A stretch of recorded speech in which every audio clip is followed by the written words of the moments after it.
Larasati kembali lagi dalam Diklat Jarak Jauh bersama Kementerian Agama Republik Indonesia. Kita masih membahas mata Diklat IPS dengan topik bahasan perubahan sosial dan budaya. Bapak Marjuki, beliau adalah salah seorang widya iswara dari Balai Diklat Keagamaan Kota Bandung, juga masih terus bersama kita di sini. Pak Marjuki, tadi terakhir kita membahas mengenai faktor pendorong dari perubahan sosial budaya. Tadi baru satu ya yang dibahas. Tadi ya, masih ada lagi heterogen masyarakat ya. kita, ya.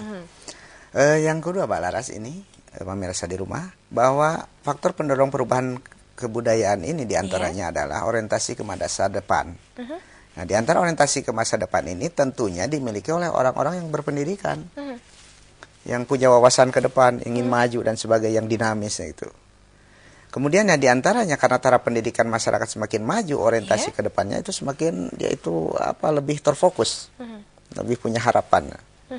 Nah, karena pendidikan orientasi ke masa depan, maka mereka pun mengupayakan memperbaiki taraf kehidupannya di sini. Dan pada akhirnya mereka pun akan menghargai perbedaan pendapat dan punya wawasan ke depan, punya jiwa untuk maju, dinamis. Dan juga adanya kontak dengan budaya luar, itu diantaranya faktor pendorong perubahan kebudayaan tersebut, diantaranya itu. Baik, nah lalu perubahan yang terjadi, perubahan sosial budaya yang terjadi di masyarakat ini, sebenarnya respon dari masyarakat yang itu sendiri seperti apa sih, Pak? Sebenarnya respon masyarakat itu diantaranya tergantung masyarakatnya, ya. Kalau misalnya masyarakat yang modern, ya, masyarakat ada dua masyarakat itu, ada masyarakat apa saja, yang Pak? Primitif, katakan masyarakat tradisional. Ya, ada masyarakat yang modern. Oke, beda nih ya responnya beda, ya. Baik, ya. yang pertama yang tradisional terlebih dahulu, seperti apa responnya? Kalau masyarakat tradisional menyikapi perubahan itu, kadang-kadang mereka itu bersifatnya pesimistis. Oke. Serba ketakutan. Jangan-jangan adanya perubahan ini akan merubah tatanan kehidupan masyarakat. Contohnya, asalnya masyarakat itu di daerah itu kalau misalnya hubungan dengan masyarakat itu tidak ada sekat. Bisa kita lihat misalnya dalam struktur bangunan saja, rumah-rumah di kampung itu jarang yang ada pagar-pagar.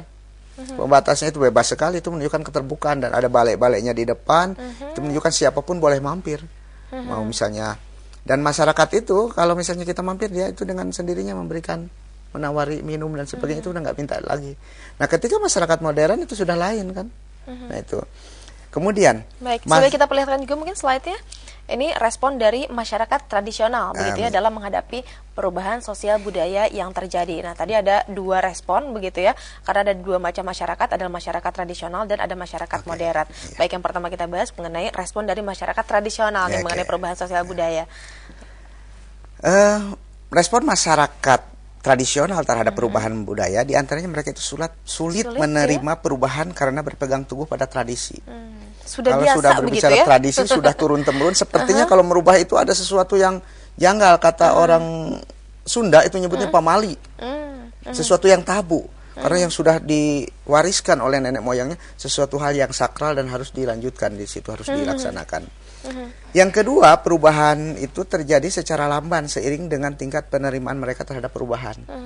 Artinya masyarakat tradisional itu karena pendidikannya memang masih kurang, katakanlah, sehingga untuk menerima sebuah perubahan itu agak lambat. Pertimbangannya, salah satu contoh perubahan dari itu saja, dari bajak sawah yang ditarik oleh kerbau ke perubahan ke traktor itu lambat sekali. Karena ada sepertinya itu ada sesuatu yang hilang dalam dirinya itu. Kebiasaan, belum lagi memang kalau kita lihat secara ekonomis, adanya mata pencaharian petani yang tergeser itu diantaranya yang dalam bajak itu. Ini adalah respon masyarakat tradisional itu karena memang kita pahami juga karena taraf pendidikannya juga belum sampai ke sana. Sehingga kadang-kadang yang datangnya dari kota itu wah, jangan-jangan ini akan merubah biasa kehidupan dalam masyarakat yang sudah tertanam lama itu seperti itu. Baik, itu respon dari masyarakat tradisional. Kalau yang modern seperti apa? Kalau masyarakat yang modern, mereka itu sebenarnya karena relatif masyarakat di perkotaan, masyarakat modern itu tingkat pendidikannya sudah tinggi. Nah, karena tingkat pendidikannya sudah tinggi, maka mereka itu kesadarannya akan lebih tinggi pula. Sehingga merespon sebuah perubahan itu dia dengan sadar dan melakukan tindakan sosial. Nah, diantaranya mereka juga merespon secara dinamis dan terbuka terhadap perubahan. Jadi mereka terima dulu, kemudian dikaji, ya, hal yang positif dan negatifnya. Setelah dikaji, mereka baru action, bertindak. Beda tadi dengan masyarakat tradisional, belum apa-apa langsung mengklaim. Jangan dulu diterima, jangan-jangan ada sesuatu dampak yang kurang bagus. Nah, ini. Tetapi kalau masyarakat kota terima dulu, dianalisis, baru nanti ada solusi-solusi untuk action selanjutnya. Kemudian mereka mengikuti pola perkembangan zaman. Ya, karena mudah sekali perkembangan zaman dapat kita saksikan misalnya di tayangan televisi. Terutama perubahan mode itu cepat sekali, apalagi di kalangan anak muda. Wah, apa yang terjadi misalnya pusat mode di Paris datang ke negeri ini langsung aja pakai, maka secara cepat mode di kota itu lebih cepat dan mudah misalnya untuk menerima fasilitas-fasilitas seperti itu. Tapi kalau di daerah mungkin beberapa bulan kemudian baru nyampe informasi atau perubahan-perubahan mode seperti itu. Baik. Nah, lalu perubahan sosial yang terjadi ini kan pasti ada dampaknya nih Pak nih. Nah, dampaknya terhadap perilaku masyarakat yang menghadapi perubahan sosial budaya itu sendiri seperti apa? Ya. Dampak perubahan sosial terhadap masyarakat ini tentunya ada dua. Ada dua kelas juga. Yang pertama untuk dampak positif. Dampak positif diantaranya akan menumbuhkan dinamika keterbukaan. Kemudian juga meningkatkan kemajuan, kelancaran, kelancaran informasi, transportasi, kemudian memupuk integritas sosial dan kesejahteraan sosial. Nanti akan dijelaskan lebih banyak namun setelah jeda berikut ini tetaplah